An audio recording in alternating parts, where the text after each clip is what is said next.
এটা হলো ভাজ্য এবং এটা হলো ভাজক। এর ভাগফল 305। এটা দিয়ে এটাকে ভাগ করলে যেন ভাগফল 305 বের হয় এবং ভাগশেষ 15। এটা যদি আমাদের মিলে যায় তাহলে আমরা ভাববো যে সঠিক।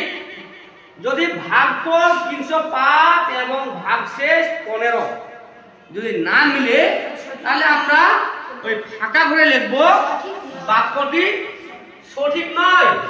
আচ্ছা আমরা ভাগ করে দেখি। হ্যাঁ,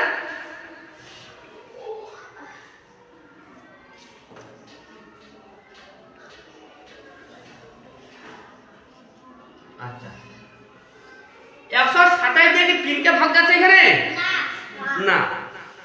127 দিয়ে কি 3 এর সাথে আমরা 8 দিয়ে তাহলে 38 কে ভাগ যাবে? না। তাহলে আমাদেরকে আরো বাড়াতে হবে। 387 হচ্ছে 3টা সংখ্যা হচ্ছে। আচ্ছা, এবং এটাকে আমরা যদি 3 দিয়ে যদি আমরা গুণ দিই, আমরা অন্যদিকে গুণ দিতে পারি। 3 × 7 = 21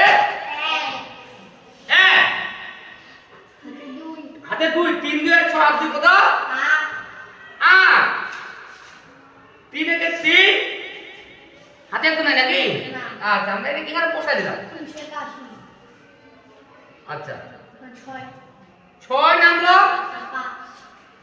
এখানে আর বিয়োগ যাচ্ছে না। আমরা এখান থেকে এই সরাসরি ভাজ্যের ঘর থেকে আমরা 5 নামাইলাম। ভাগ যাচ্ছে কি? না। না। ভাগ যাচ্ছে কি? না। ভাগ যাচ্ছে না। এখান থেকে যদি কোনো সংখ্যা নামে যদি ভাগ না যায় আমরা কি করব? শূন্য দিয়ে এটা গুণ করে দেব। 127 শূন্য শূন্য হবে না? এখন আমরা বিয়োগ করি। নামলো 5, নামলো 6। এবার এখান থেকে আমরা কি নামাবো? শূন্য নামাবো। এখন আমরা অন্য জায়গায় 3, 4, 5 দিয়ে আমরা গুণ করে দেখব। তো এখানে দেখো আমি তোমরা অন্য জায়গায় গুণ করে টেস্ট করতে পারো। 5 × 7 = 35 5 হাতে কত? 3। 5 দিয়ে 10 আর 3 কত?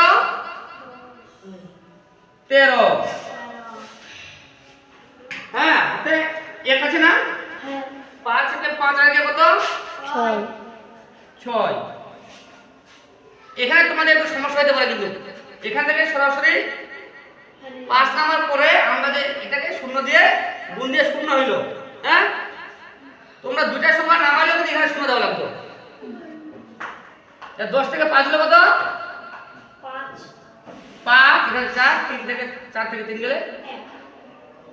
তাহলে আমাদের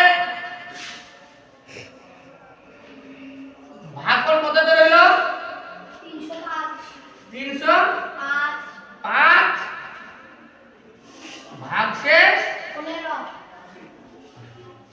তাহলে আমাদের কি মিলে গেছে? তাহলে বাক্যটা মানে এটা সঠিক কিনা বলেন, এই অঙ্কটা সঠিক কিনা আমরা যে যাচাই করলাম এটা সঠিক কিনা? তোমরা খালি ঘরে সঠিক লিখে দিবে। বাস, ক্লিয়ার।